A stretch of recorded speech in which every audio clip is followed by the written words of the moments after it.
kahit pa po mayroon tayong salary increase sa pamamagitan po ng Salary Standardization Law, hindi naman po talaga nagkaroon ng pabor ito doon sa mga manggagawang pangkalusugan, lalo na po yung higit na nakararami at aping health workers sa loob ng mga pampublikong ospital.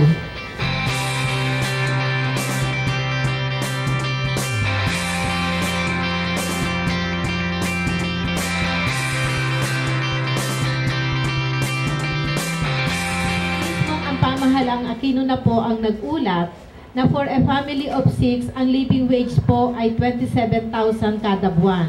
Ngunit, ang pinakamababang manggagawang pangkalusugan ay sumasahod lamang ng 7,000 kada buwan. Samantalang itong mga manggagawang pangkalusugan na nagtatrabaho 24 oras, wala pong overtime pay, walang night shift differential pay, ay hindi po mabigyan ng pagkalinga. Survival po ang kanilang ang sahod po ay hindi talaga sapat para tugunan yung pangangailangan ng aming mga pamilya.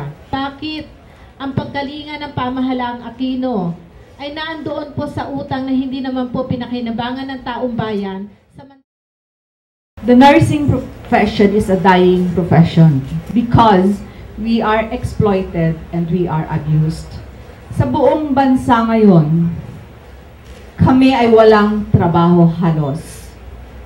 Kami ay nagtitrainee, kami pa ang nagbabayad, volunteers, job orders, job lists, job sharing, contractuals, casuals.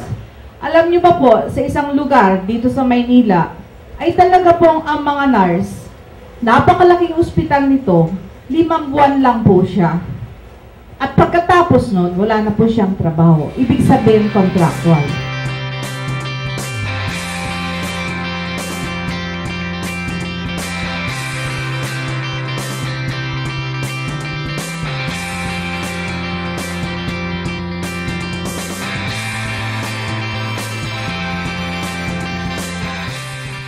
Ang baba ng sweldo o kita ng mga doktor ay isa sa maraming dahilan ng demoralisasyon at pag-alis ng mga doktor at ibang health workers sa mga government hospital at sa mga kanayunan na sa ngayon, alam ho natin, bago ho na ilabas sa media ang malawakang pag-alis ng mga doktor, ay malaki ng kakulangan at maraming lugar sa buong Pilipinas, lalo na yung mga mahihirap na lugar, ay wala hong existing na mga doktor.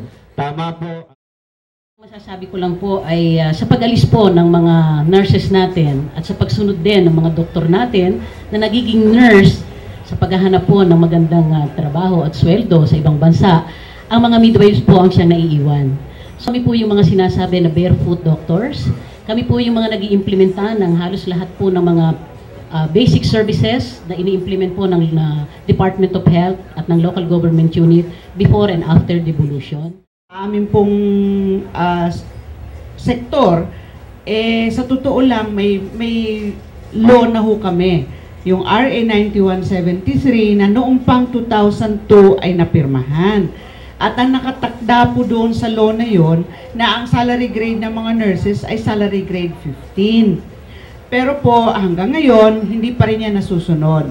Alam po namin na ang gobyerno noong last year ay nag-increase na sila, salary grade, Standardization Law 3, ginawa pong salary grade 11.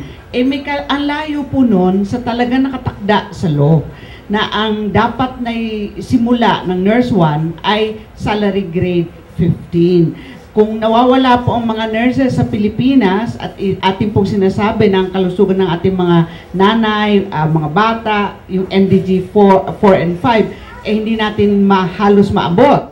Ang aming tunguhin ay makapagbigay ng mas magandang serbisyo para sa ating mga nakakaraming kapwa Pilipino na hindi naaabot ng serbisyo ng ating pamahalaan. Subalit, paano natin magagawa yon kung tayo mismo, ang mga nagsisilbi, ay hindi nasa posisyon para makapagbigay ng karampatang serbisyo.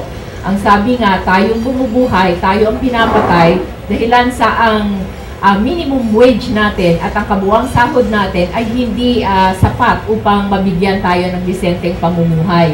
Kung kaya't ngayon, ating nang inilulunsad ang pagkakaisa ng mga iba't ibang subsektor o ang kabuuan ng sektor ng pangkalusugan upang kalampagin at i-demand, no, sa ating pamahalaan ang hustisya para sa mga manggagawang pangkalusugan.